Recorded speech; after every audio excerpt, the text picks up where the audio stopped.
Christ, victor over sin and death. You're listening to Ancient Faith Radio, your Orthodox Internet radio connection.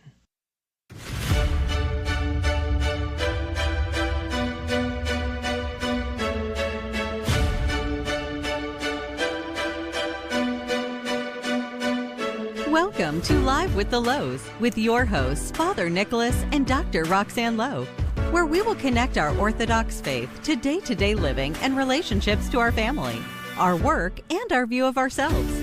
Father Nicholas is the priest at St. John the Divine Greek Orthodox Church in Jacksonville, and Dr. Roxanne is a licensed clinical psychologist who uses her extensive training in private practice.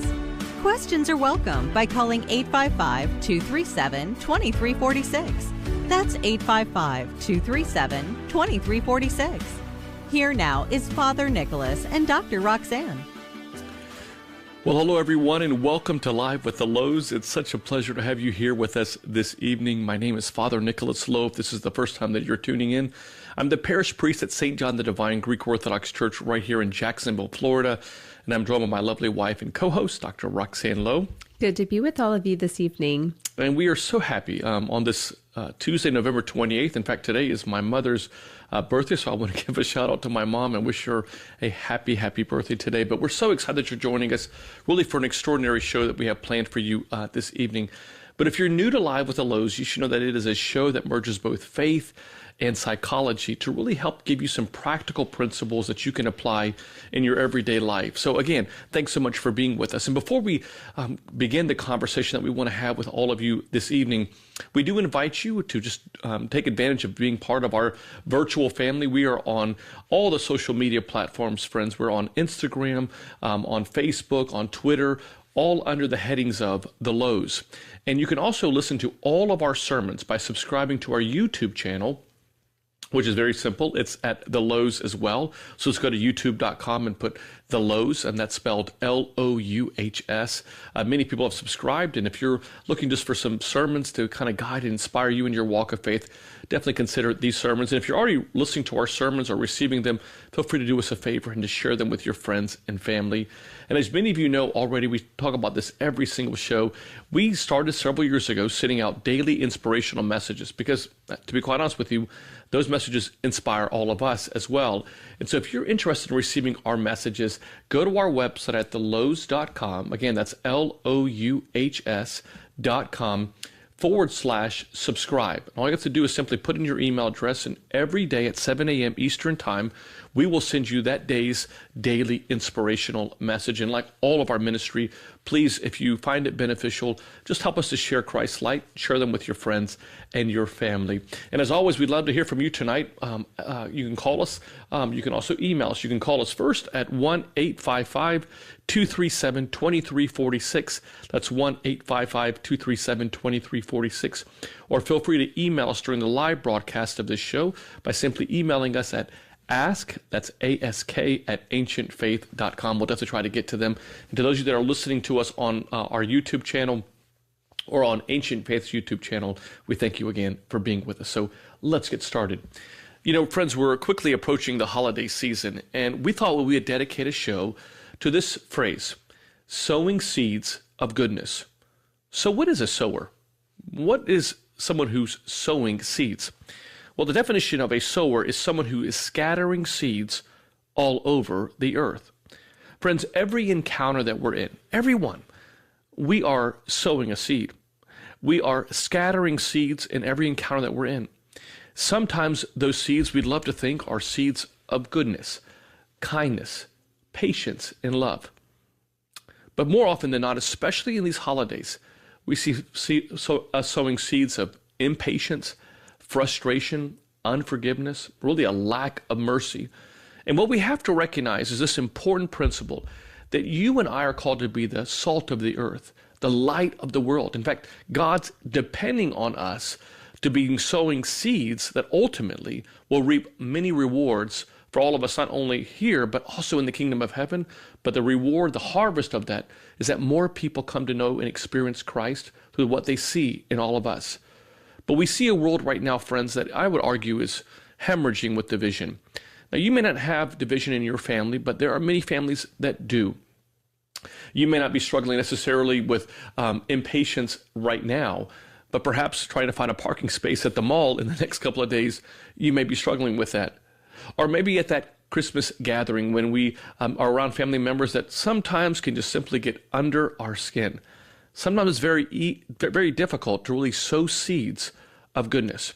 So we thought we'd begin by I wanted to ask Roxanne, really, Roxanne, as we journey in our walk of faith, we all would love to say that we're sowing seeds of goodness all the time, but oftentimes that faith, that desire doesn't always match up with what our works are. So for a season that's all about sowing seeds of Christ, the Prince of Peace, sowing seeds of goodness and kindness and mercy, why do you think we struggle so much with just simply sowing those seeds that God talks about, those seeds of goodness? I mean, that's such a good question and a good foundation that you're bringing up, because I think we all exist in this sort of platform, right, of standing upon a desire to sow these seeds of goodness, but often this reality of looking back at ourselves and going, wow, I didn't feel a yearning of goodness toward that individual. I didn't feel like I wanted to bless them. I didn't feel like I wanted to engage them. I didn't feel like I wanted to, sow seeds of goodness toward them. And I think so often, we see and experience our situations through a lens of, our thoughts, our beliefs, our feelings, even our unconscious stressors. I mean, that there's so many things that impact our ability to sow these seeds of goodness. And I think we place a lot of unconscious conditions and expectations on our willingness to act with goodness, to sow that seed of goodness, right? And we're not always aware that we have these conditions. But we love people or offer our goodness to the extent that other people treat us well, to the extent that they don't offend us, to the extent that they don't disappoint our expectations. And we remember when they haven't abided by our conditions, and unfortunately this affects our dispositions when we're around them. And so I think sometimes we really have to kind of look at sowing seeds of goodness, as more of a decision that we make with just a lot of intentionality before we walk into situations, because it has to be a recurring decision we make every day, maybe every hour of the day, to promote that goodness in the world, because otherwise it leaves us, it's not there always naturally and automatically. I mean, we know it's really easy to love people who love us. It's really easy to love people who are kind. It's very easy to love people who meet all of our conditions and expectations and make us feel valued. It's harder to do that when people don't do it. And then that's really the time we do need to be sowers of goodness. We're called to bless those people. We're called to have compassion. We're called to not fuel the negativity that may be gripped on them, right? And so we have to be aware of our vulnerabilities, I think, in those moments. I remember when I was taking some pastoral counseling courses at Gordon Conwell, I remember, the idea that how when we see people, we oftentimes treat people the way we value them. And so if we value them, we treat them accordingly. And I think too, just as building upon what you're saying, is just how significant is when we first see people, whether they're a family member or someone that's driving next to us that may cut us off, or a cashier that's, taking longer than we think that they should be taking to check out all of our goods. I mean, how does that initial impression, what kind of takes place in the mind, and how that kind of script that we follow, how does that kind of so much impact the way we treat those people? I mean, it completely affects how we treat people. I mean, the storylines we follow in our mind are pretty constant, some of which we're aware of, some of which we aren't, and we can have storylines from the previous situations we've had with those individuals, but we can also follow storylines from other people who may remind us of that individual, right? So we can project a whole lot. And sometimes our storylines about other people are affected by our own internal disposition at the moment. If we're struggling with some sort of loss, with some sort of stress, with some sort of angst, if we haven't cared for ourselves, it's amazing how our storylines toward others can become so much more negative, antagonistic, or even condemning. And then this is for people, we may not even know. If people we know we've had some previous offense with, we are very likely to remember that when we walk into the room with those people, especially if there hasn't been enough positive interactions that have followed, to sort of like create positive cycles in the midst of all of that. And so in that sort of negative sentiment we find ourselves in with people, it doesn't matter if there hasn't been anything negative in the last 6 years. If we haven't had enough positive exchanges, we remember what happened 6 years ago, and we underdo love and overdo negativity. So we aren't sowing seeds of goodness even with those individuals. And we get caught up in sort of underdoing grace, and seeing the bigger picture of how many positive moments could have potentially followed had our minds kind of allowed for it. It reminds me of a story that we oftentimes share at retreats that we read. It was an article that we saw in the New York, in a New York newspaper, and basically it was about this father who was taking his children.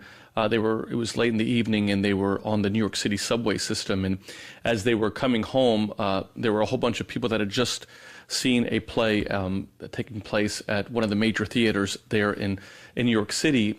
And they were getting on the subway, and this father with these three children were just like jumping around on the subway. It was late at night.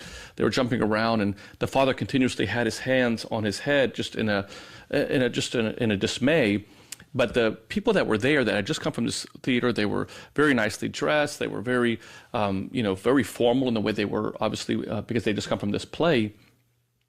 And they started to talk amongst themselves. Notice how this narrative that they started to follow kind of started to grow about how incompetent this father was, that how he would have his children, jumping up and down on the chairs in the subway cart, that they would not be listening to him, that they would just kind of like, and one of in the article, it shared how eventually one of the members of this group that just came from this play approached the father and started to really berate him, saying, don't you see how your children are, how misbehaved they are? They were very young children, and how they're jumping up right here.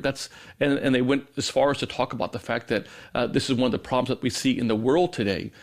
And the question was asked from this person to the father, what's going on? Why are you letting your children act like this? To which the father responded that, that night his wife had passed away from cancer, and he had not had the heart yet to tell his young children about what had happened to their mother.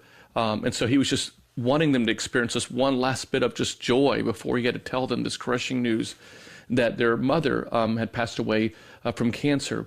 And I think that so often, as you were talking about, Roxanne, I can't help but, in this, as we try to sow these seeds of goodness, that we recognize that there's a script that we're following, and that as we see people, we tend to, be very judgmental, whether it's someone within our family, whether it's someone outside, and we end up following that script, and that script becomes an action, as you're mentioning, that we oftentimes take.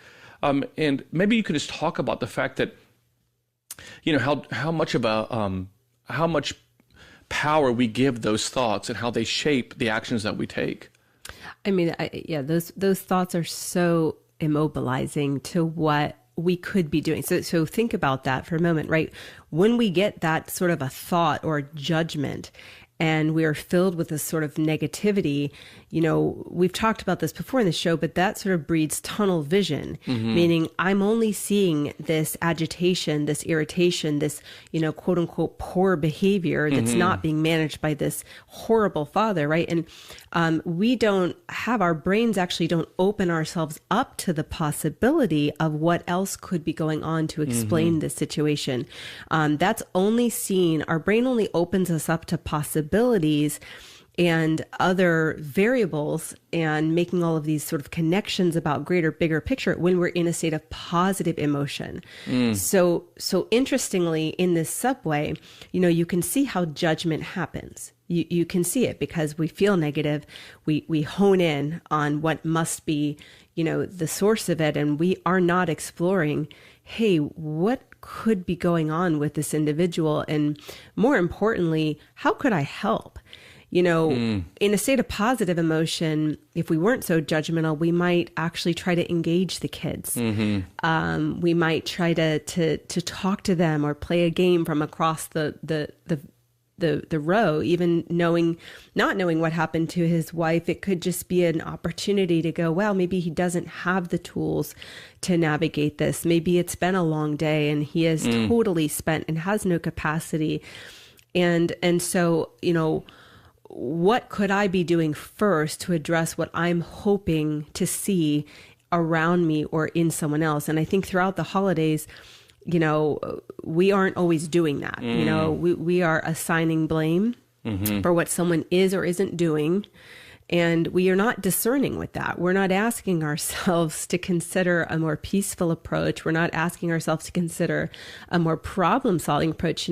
We play a role in actually creating a better situation for ourselves. I love that. Yes. And so, that's really something to come back to. How can I help here? How can I help this situation? What do I want to see happen? And what might I actually have control over doing? I love that. I think that's so important to kind of remind that that not only is this impacting our ability or how we see other people, but also the fact that we can create our own level of joy. It reminds me of this, about a quote I heard once that said that, we make great judges of other people's mistakes, but great lawyers of our own. Absolutely. We defend ourselves, yes, right? Right. So, we don't, and it has such power, it totally changed that moment. And imagine, what did that individual feel after she said that comment and then heard his story? Right. I mean, those are the humbling moments that we don't know exist. People sort of live in these dimensions that we have no idea about. And he looked sad, but a lot of people have those same stories under big smiles. Well, and that's the thing, I love when Christ talks about this in the Bible. And by the way, if you're just tuning in, we're on the show tonight. We're doing a special show as we're approaching the holiday season entitled Sowing Seeds of Goodness, and how we are scattering seeds. Every day that we do, every encounter that we're in, we have a choice. We can really sow seeds of goodness and kindness, or sowing seeds of just lack of compassion, unforgiveness, anger, impatience. And so we invite you, if you are maybe struggling today with trying to figure out ways to sow those seeds of goodness, or if you've got great ways that help you, and especially during this holiday season, to give seeds of kindness, share it with us. We'd love to hear about it. You can call us at 1-855-237-2346. That's 1-855-237-2346. Or feel free to email us a question during the live broadcast of this show by emailing us at ask@ancientfaith.com. That's ask@ancientfaith.com. But, Roxanne, I can't help but think, about how Christ, I love this Bible verse that talks about how Jesus went, he saw, and he had compassion. It's one of those things where he didn't just stay where he was at, and how we're living in a world right now where everyone just kind of wants to sit back in the recliner of their life, watching and placing judgment on everyone's life.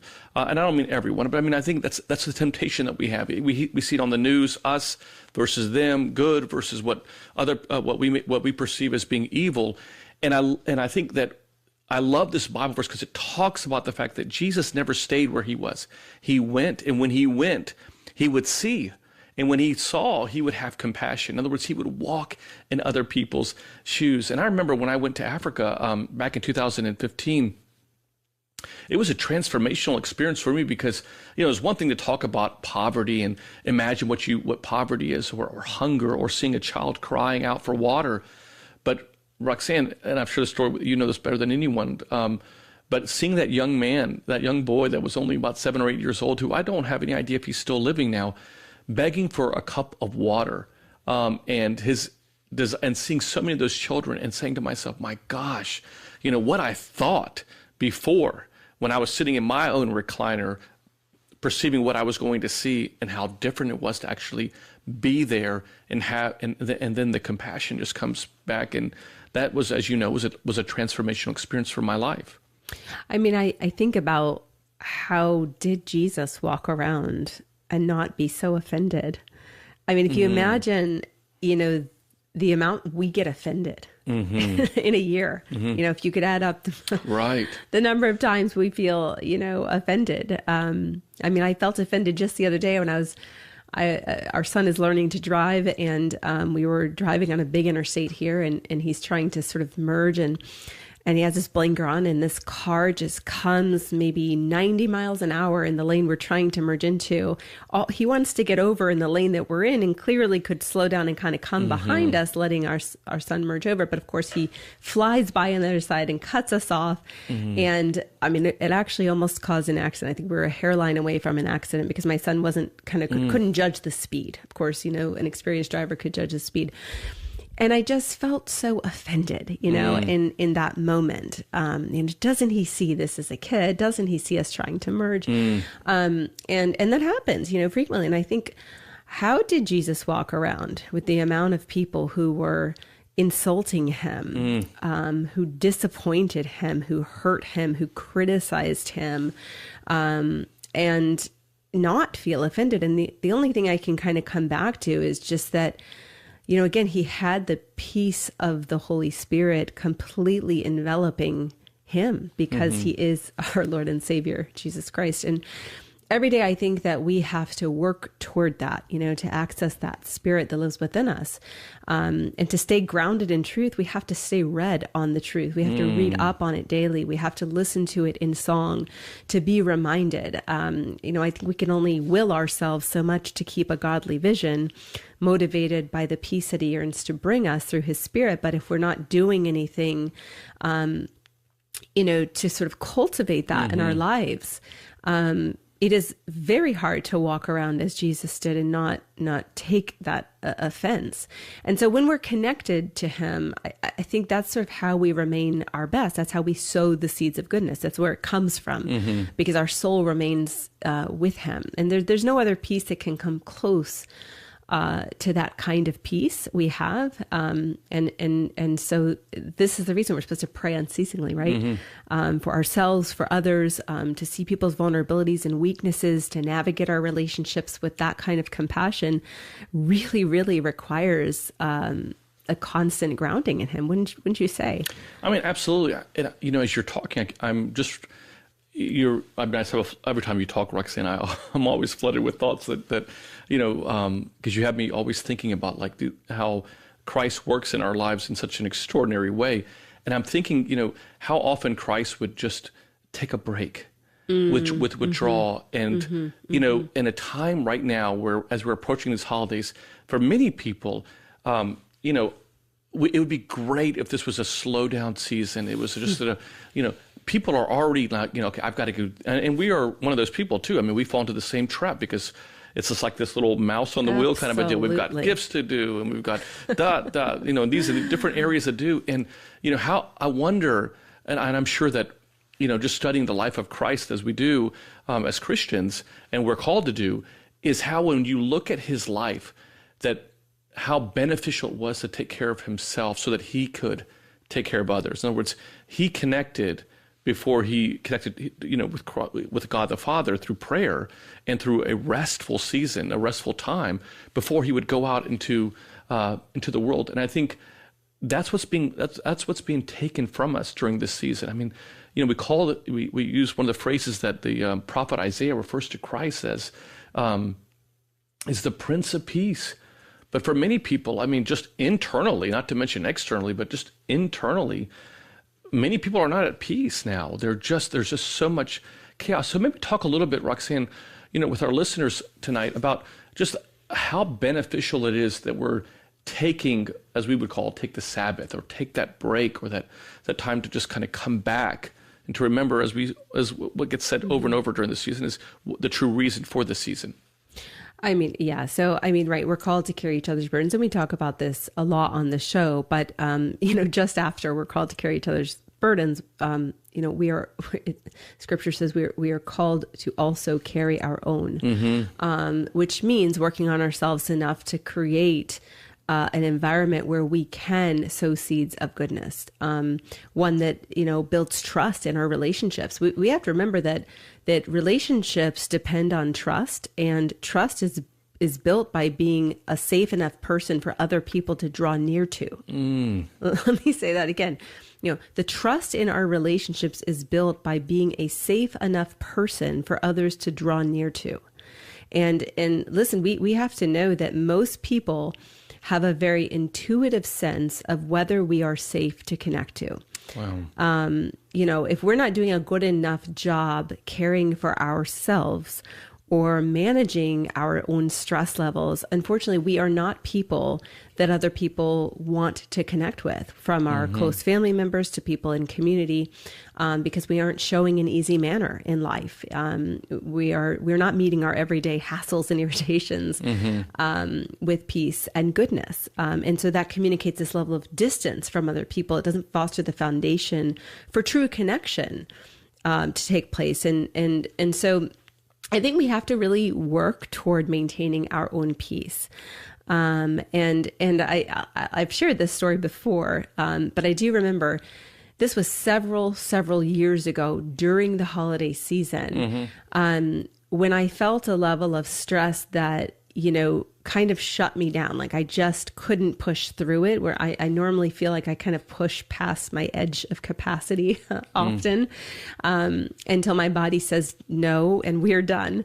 And this is one of those days. I think there were cards to make, there were foods, there were gifts I was wrapping. It was just, and my body said, we're done.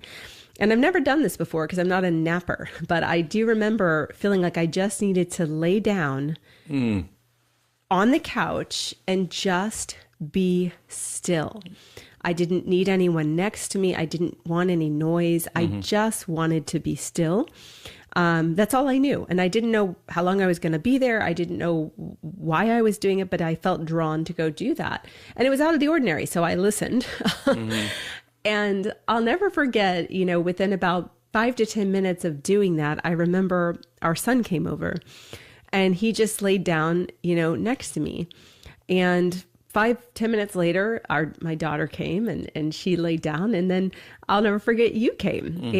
And suddenly we were all still, just sort of laying there. And there was this sort of beautiful connection that began to take place. After about 15 or 20 minutes, we began to engage and connect and have a conversation. And at the end of all of it, it was so renewing. But at the end of all of it, I'll never forget, our son looked up at me and he said, Mom, this is like exactly what I wanted for Christmas. Just this like peace, like this stillness, this connection. And of course he didn't use those words, but he said, this is what I wanted for Christmas. And I'll never forget, like he put the words on the feelings that I was actually experiencing. But sometimes, our bodies do stop us and our souls like become alive again. And I feel like that's what happened. I couldn't connect 20 minutes earlier. I didn't want to connect to anyone. I didn't have words to even share in conversation. I didn't even know what I felt. But within 15 to 20 minutes, it sort of like woke my soul up to engage. And so I think it's something we have to kind of pay attention to. When we are giving beyond our resources, there is a collateral damage to our soul. And there is collateral damage in our relationships. There is a collateral damage to the level of goodness that we can sow in the world. And so we have to really know ourselves. We have to really pay attention and do things like that more often. I wish I could say that I did that regularly, but I remember it well because it was so rare. It stood out to me. Roxanne, we're receiving an email question, and the emailer wishes to remain anonymous, but simply the question is that how do we share sowing seeds of goodness when the person who we're trying to sow goodness to does not want to receive it? And, this is a really great question. I of course would love more detail to be able to answer that with detail, but, I am a big fan and believer of respecting the boundaries that other people set for me in a relationship. So if someone is saying, I am not able to or wanting to or willing to at this point in my life receive your goodness, I believe that we kind of take a step back and we pray for them, from afar. That doesn't mean we engage in fueling the fire. That doesn't mean we say, negative things. That doesn't mean we, silently condemn them in our mind for the next 6 months. Sowing seeds of goodness is something we're doing internally, not just externally. So I would say that becomes something I'm watching in my mind, how I'm thinking about that individual. I'm not just looking about whether they're receiving, my attempts at sort of having connection. If they're not, that's okay. But I have to watch what I then do with that in my mind and how I see that and how I label that and what I believe about them because of that. Because that becomes the seeds of goodness that become the plant later on. Like that's what bears fruit later on when that person is willing to receive. And people do, people change after years and years of not being open or willing. You see people's hearts open. And prayer can do that. And God can soften hearts that we cannot. And if we haven't been sowing seeds of goodness internally in those years or months prior to God working in that individual, then we are not at a place of being ready to navigate that level of connection when it is open. So I'm not a pusher of boundaries when someone has set them, but I'm also not going to take that and let it kind of become a negative sort of toxic influence in my own life. Because we don't know why people put the boundaries in place that they do, but I don't want their boundary to create in me something that I don't want to be. Right, and I think something like that we oftentimes talk about is, with regards to dealing with people that can get under our skin, it goes back to, what our relationship to Christ. I mean, we have to first connect to Him before we look at any type of reaction. So the vertical always shapes the horizontal. And so I can't emphasize that enough that, when Christ says, in as much as you do to the least person, you're doing it to me, that, when Christ allows Himself to come as a human, as a man, He's humbling Himself. He's saying that how you treat that person is how you're treating me. So remember that, let God deal with everything else. Let Him deal with the struggles, the challenges, the hurt that may have come through that. But remember that your relationship with God is not based upon others. It's based upon your choice. You lead your life. You control that. So make sure that you're always connected to Him. And I love what you just said, Roxanne, is that you always be your best, and always keep the door open so that someone who is going through a difficult time, maybe as God works in their life, that you become that because you left the door open, it's an easier place for people to come in when they have that realization. And that realization may take years. That very well may happen. And it may not even happen in this life, but the reality is that you be your best at all times, recognizing that the way you treat that least person is really how you're treating Christ. So you're listening to Live with the Louhs, and tonight we've dedicated the show to sowing seeds of goodness. And we hope and pray that this is being beneficial for you, but we'd love to hear from you. If you have some struggles or some questions, feel free to call us at 1-855-237-2346. That's 1-855-237-2346, or feel free to email us during the live broadcast of the show, just like that previous emailer did, at ask@ancientfaith.com. That's ask@ancientfaith.com. Roxanne, I think it's so beautiful the way God has created us. The Bible talks about the fact that we are fearfully and wonderfully made, King David says, and he says, and I know it well. I love that second half of that phrase, that I know it well, that I wish that we all knew just how wonderful God has made us. Not because of our own goodness. We're not good people. We make mistakes. We struggle. But because of His greatness that we are that way, or how St. Paul says that we are God's masterpiece. But I do want to spend some time, because I think you alluded to this earlier, how important it is and how God has created us to really be those people that sow seeds of goodness, that physiologically we are happier people when we are sowing those seeds of goodness than we are sowing seeds of impatience, anger, malice, frustration, you name the negative emotion that can come about. So can you talk a little bit just about that for us? I mean, when how beneficial emotionally it is and physically for us to do what God says that we're created, as St. Paul says, to do good works. I mean, it's 1000% in our design. I mean, we could spend the rest of this show naming the physical changes that we experience and the benefits that our body derives from doing good. But, I think in a sense, if we're really talking about being sowers of goodness, sowers of the seed of goodness, and we want to sort of make sure that we are living by this design, I do think it's important that everybody and anyone who's listening to this show should take a moment to consider the last maybe 2 or 3 times you did not feel like you were sowing seeds of goodness, that you felt sort of the opposite of that. What was going on for you at that time? Okay, what was the situation? What triggered you, to sort of shift out of your soul and sort of into that more flesh component? And maybe that's a hidden vulnerability for you. I think it's important to know what stops us, in our disposition from sowing those seeds of goodness. Because many people can sort of say, well, I want to go out and I want to, sow these seeds of goodness. But if they're not aware of the parts of their personality or their makeup that are maybe putting stress on their ability to do that, then they usually fail at trying to make that change. And so I think we have to have the humility to sort of look within and accept, what we bring to life, good and bad, the crosses that we carry.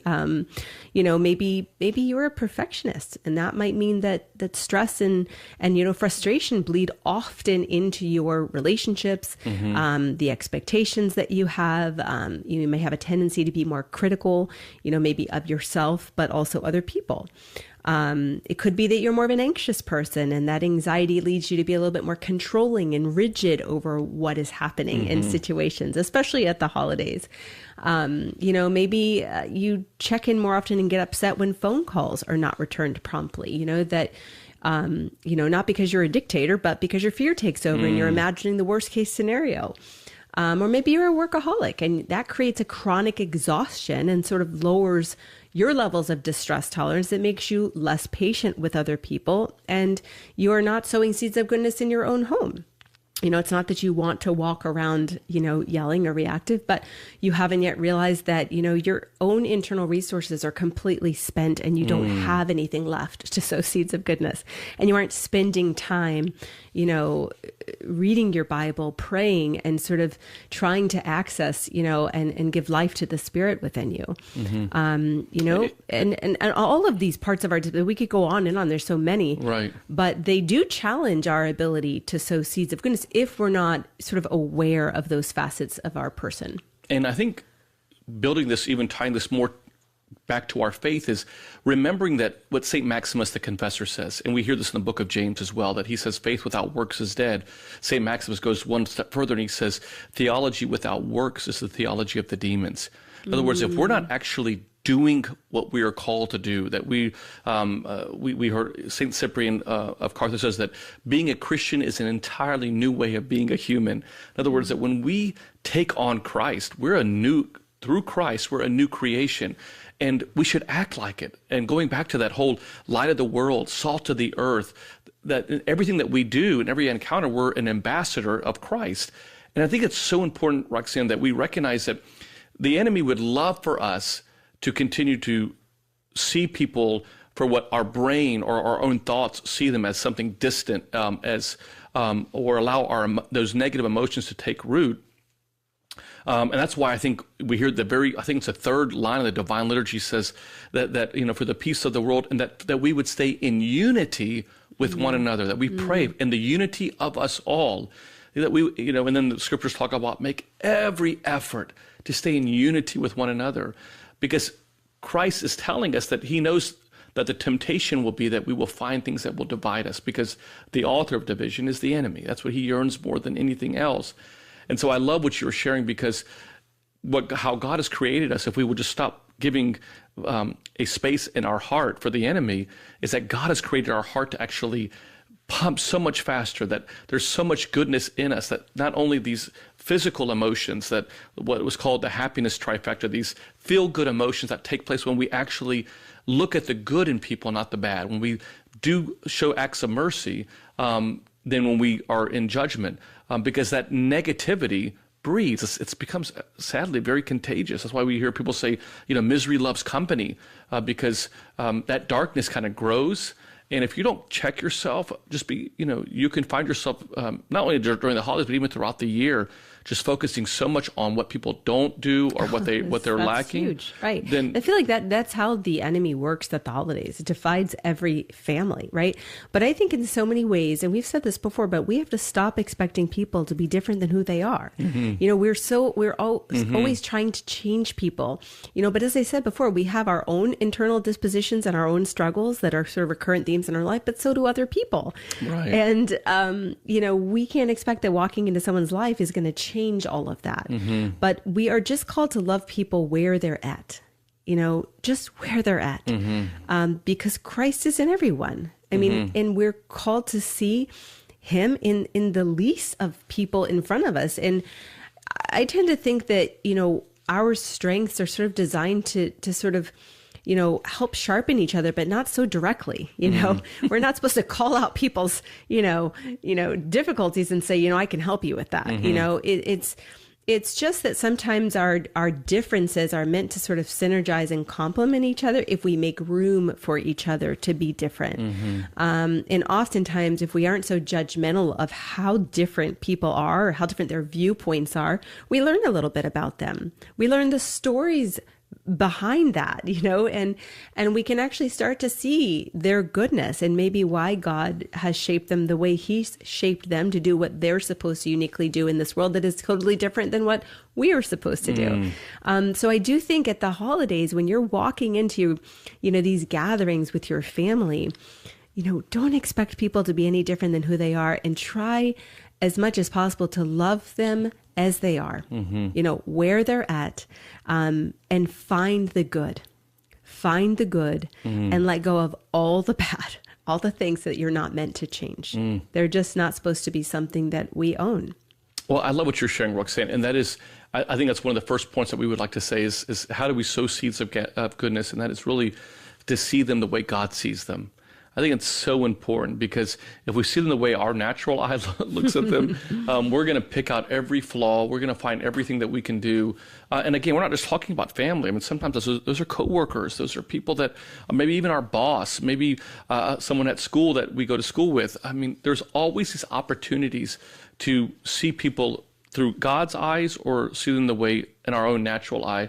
And I don't know about all of you, but we talk about this a lot, Roxanne, in our own personal faith, is that, we know that we're going to stand before Christ. I mean, the Creed says it. The Creed says that, and he will come again to glory to judge the living and the dead.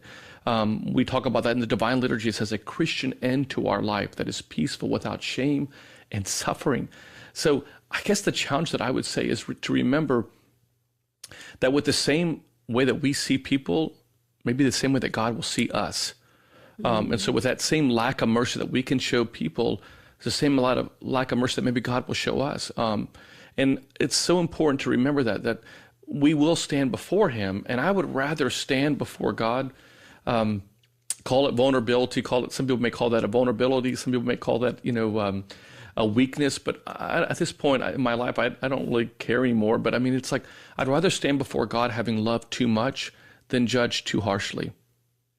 I think that's something that has kind of shaped my life, and I try my best to do that. But I think that's important to remember is that, number one, I would say to you is that see people the way God sees them. I mean, and I love that, if that's something we could remind ourselves before we walk through the door, let's see people the way God sees them. How does God see that person? Does God see their vulnerabilities? Does he see their goodness? Does he see their future? Does he see the hope in them? Does he see their struggles? And does he know their heart? And that's not to be dismissive of what they can do to hurt or offend us, but it's recognizing that that's letting God do that. Let him deal with that. But let not that behavior shape my own faith. And I think that says, how much power do I want to give someone's, you want to call it bad behavior, to impact my own walk of faith? Because for a lot of people, that's what we're doing. We're allowing that to happen. And listen, in people's own struggles, this does become a process that sort of strengthens us. It's our opportunity to practice patience. It's our opportunity to practice self-control. I mean, these are only virtues if we are practicing them in difficult environments. You know, it's easy to say I'm patient and loving and kind when everything is wonderful, patient, loving, and kind. Right. And so it does become our opportunity, you know, to respond in love within somebody's sin, right? We're looking to sort of break the cycle rather than fuel the cycle of sin. And that's how God can use these situations for his glory. And what's revealed to someone, you know, when we respond that way is something beautiful that's intangible. And so I do think in those moments, you know, it becomes, I'm not going to take this individual struggle personally. There is, and we say this often, a much bigger story behind people's difficulties, and it doesn't normally involve you. And so we have to be really careful that our own narrative doesn't start to personalize other people's coldness or rude remarks. You know, they're not usually about you, even if they seem about you. And so personalizing offenses is really not very productive, and it usually misses the target. And the only thing it really changes is our own hearts. It makes it much harder to sort of sow seeds of goodness in a situation that could give God glory, because it was changing the very person we wanted to change, but didn't do so directly. You know, that's what the grace of God can do through us when we don't allow our minds to sort of go to those negative, toxic places. Right. And, you know, something that I think is so important to remember too, Roxanne, you know, the longer I've been a priest, and I know you hear this as a psychologist, I mean, how many people end up, you know, distancing themselves from Christ because what they see in Christians oftentimes doesn't match up with what they may be hearing on a Sunday morning. And I just wanted to remind our listeners, and this is something that as a priest I'm constantly aware of in my own life, that people will not talk about Christianity with you if they don't see Christianity in you. And so the second thing I would say is that not only are we seeing people the way Christ would want us to see, but we're also sharing him the way that Christ would want to be shared to them. And that means that not only are we seeing them in the way and having that eye of compassion, but we're also sharing with them the faith in the way that God would want us to share that with them. Not necessarily talking about Christianity with them, but living Christianity towards them. And that way, and that the fact that the way that we treat them, that if we see them often, that we would rather, you know, if someone wants a parking space at the parking lot, and they want to take your space, give it to them. If you see people that are wanting a piece of clothes that you were wanting, and you know, at a store, and give it to them. These things become issues that we struggle with, and then that family member that inevitably comes at the holidays that always kind of gets under our skin. Just remember that you are called to share. Like that's your mission field, if you will. That's the land that God is looking for you to sow those seeds towards, to scatter those seeds of goodness, of kindness, of compassion. I know in my own life, you know, what I found is that, you know, when you do that, when you don't feed what is kind of keeping us from what God's best is from us, when we don't feed into that negativity and that anger, that for my own personal personality, my own health, I'm at a happier place. I'm at a better spiritual place, even when I see things around me that, to be quite honest with you, can frustrate me or can anger me. So I think the number two thing that we would want to challenge you all with is not only are you seeing people the way God sees them, but you're sharing Christ the way Christ would want to be shared towards them. Yeah, it's almost like you have to have a little bit of an invisible force field around you when you hear a comment coming at you that you could otherwise, you know, just come in, you know. Don't have such porous boundaries when it comes to negativity. Have porous boundaries when it comes to positivity. But, you know, I think it's very hard to sow seeds of goodness. Someone several years ago, you know, said that, I guess an aunt or came over to the house and was like, oh, well, what could I possibly get for your kid? It looks like you have everything under the sun. I mean, she's spoiled, you know, and, you know, if we don't have that sort of force field around us, that could come on the inside of us and start to affect our narrative. And we want to defend ourselves and we want to react back. And then we want to sort of neutralize and, you know, and again, if we're trying to sort of navigate this with our faith in mind, that force field sort of lets that comment sort of only come in so far, but then kind of bounce back because it's theirs. It's their struggle. It's about their own story. It's about something they're experiencing. And the same reason, that the family member that comes to us, oh, why don't you have a boyfriend yet? Or, oh, can you really afford that new house you're getting? Or, why is your child doing X, Y, and Z? Or they haven't stopped that yet. Or, oh, I thought you gave up smoking, or whatever it is, when are you two going to get married? People, sort of act out of a place of their own stories. And so that sort of force field, that sort of invisible force field that we have around us sort of allows comments to stay in the zone of where they came from. They don't need to come on the inside. We don't have to start defending ourselves. And that really does make it so much easier to sow seeds of goodness, because then we can just divert and talk about something else. It's as if it just didn't really stick because there was no reason for it to. I love that. It wasn't about us. Yeah, I think that, it's how easy, I know what we're talking about a lot is very, very easy. And then, and we understand that in those moments, those are very difficult for all of us to do. Because the emotions are high.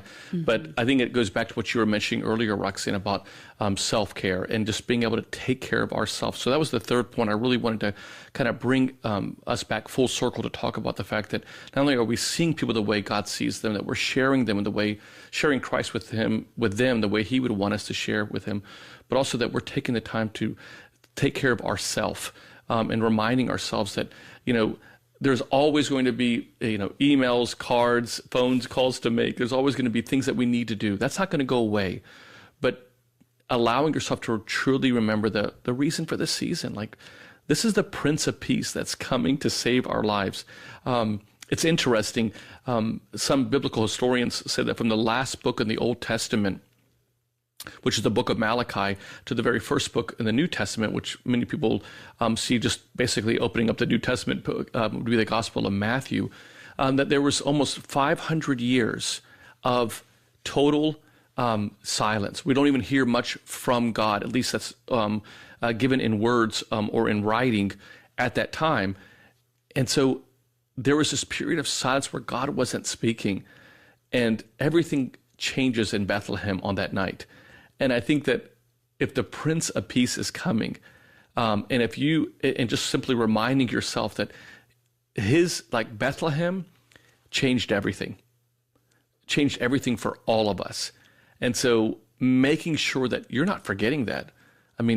It was this 500 years of quietness that on one evening in the midst of the darkness, light came through. And it just reminds us that, hey, whatever we're going through, it's not that big of a deal. Let's just remember that because of what happened in Bethlehem, all of us should have a different perspective. And so I just challenge you with that. Roxanne, I know that's something that we visited Bethlehem. We know that, we've been into the Church of the Holy Nativity, but maybe just in the closing moments of our show, just kind of maybe sharing with us just how important it is that now that we're taking that time to just and maybe even some practical ways that we can take that time to just kind of regroup mentally and emotionally to receive Christ in our heart. I think if we're not connected to him, and we've shared this before, we cannot expect to bear the fruits of his Holy Spirit in any relationship. We have to draw nearer to him if we are to manifest them. That's why, it's how Jesus did it. So I look at him all the time, how did he just have this peace? It's because he's fully God. He was fully God, and we have that Holy Spirit, but we don't tune into it very often. And practically speaking, one of the things I like to do is sort of, I would say, set my life up around the expectation that I'm going to fail at this if I don't have a lot of reminders. And so if I want to be doing something better, I tend to want to set my life up around the experience of doing it. And so, I have a couple of different apps on my phone they send me scriptures throughout the day. And they're my reminders, and I do stop at a red light and I will read them as they come. And I'll simmer, until the next light on what that potentially meant for whatever I was dealing with in my life that day. And it always relates. It always relates. I have never, ever read a piece of scripture that I could not find relevance to in my own day and in my own struggle that day, that week, whatever it was. And it's like so, what they say, when you read the Bible will reads you. Yeah. And that's exactly right. And so, that's one of the ways that I do it. I also leave Bibles in different rooms. So when I walk in my office, I see it. When I walk upstairs, if I'm sitting up there, it's on my nightstand. And so it's very easy for me to grab. I've got my, my devotional on my nightstand in my bedroom. And so any room I'm in, there's something. And then I have my Bible in 1 Year app that I'll read, that I'm rereading now, and I'll do it at red lights on my phone. And I have Christian music on often in the car, in our home. It's just this sort of constant, what I would say, reminder of the voice that I'm trying to hear. Because if I'm not always looking for it, it's sort of hard to it's hard to hear it, because the world is pretty noisy, and there's a lot of distractions, and there's a lot of situations that draw up a voice that is not his, from either within me or on the outside. And so I would say, practically speaking, that's what I do, is sort of just knowing I'm going to fail. I'll try to set my life up around the experience of making it a little bit easier for me to be reminded. And there's such easy things that we do. Sometimes we try to overcomplicate these things, but the ability to have that self-care, which is all about really allowing God to become more and more in your life, are just easy. And I would just encourage you is to look for ways that you can apply every day your faith, taking time to have where you just reconnect. Because if we don't do that, there's tons of these distractions that we have in this world. And Christmas, to be quite honest with you, can become a distraction as opposed to us really recognizing what its true essence is all about. But I want to kind of share with you this last thing in the last couple of moments, and that is that one of the things that we do at St. Anne the Divine, we have these little kindness cards, and they're just very easily ways that we kind of just tell people to sow a seed of goodness by giving a little card that says something just to remind you how much God loves you. That's what it says on the card. And we tell people to, maybe go pay for someone's gas, or maybe give an extra tip to the server that's serving you over the next couple of days, or maybe just buying maybe some flowers for one of your coworkers. But something small that simply says a small act to remind you that God loves you. This little act of kindness, it's basically you're scattering seeds. Because oftentimes when people receive that, not only do they love the gift, the surprise, but oftentimes it will create a chain reaction of goodness that we see happening over and over and over again. Several weeks back, I was getting a cup of coffee through the drive-thru at a coffee shop here. And as I got up to the coffee shop, to the counter to pay for my coffee, the lady at the counter said to me, you don't need to pay for this. The person in front of you just paid for your coffee. And so naturally, I did that for the person that was behind me, and God willing, that kept on going over and over again. But the point I'm making to you is that don't overthink this. Sometimes the sowing of that seed of goodness can be something as a smile, opening a door, those little cards of saying, hey, this is a little act of kindness. But every day, non-negotiable, friends, we have to live a non-negotiable kind of a life, like a very purposeful, driven life, that every day find ways to sow seeds of goodness. Because not only is it helpful for you spiritually, it's helpful for you emotionally, relationally, physiologically. It's a win-win situation when we do that every day of our life. And so we want to thank you so much for being with us tonight. We hope that this show was just a little sowing of a seed of goodness for all of you. If you found it beneficial, friends, do us a favor. Share with your friends and family. And in the last moment, I just want to kind of remind all of you, we wrote a book several years ago called Renewing You. It's a great Christmas gift. I would encourage you to share with your, if you're looking for a Christmas gift, you can find it right here. Ancient Faith was the publisher of that book. And it is all the proceeds of this book go towards outreach ministries. In fact, we're running a check actually today for the American Cancer Society for the proceeds that we received for the book Renewing You this year.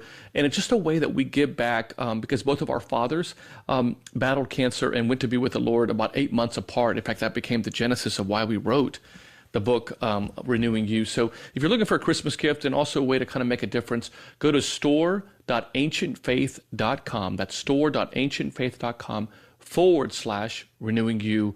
It's a 5-star rated book, and we hope that it'll be a benefit to you and to whoever you're giving it to.